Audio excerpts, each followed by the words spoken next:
因為好多時，如果你話我驚唔想做手術啊，我又唔想食止痛丸啊，我情願捱啊，咁佢越來越嚴重。我曾經有個會員，佢有好多關節問題。佢唔肯做手術，但係佢喺屋企成日跌。就因為佢痛，所以跌。係。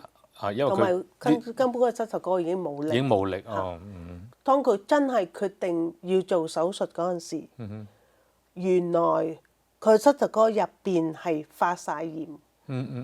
佢直情個醫生係開咗清潔咗嗰個發炎嗰個問題，跟住咧就生翻佢。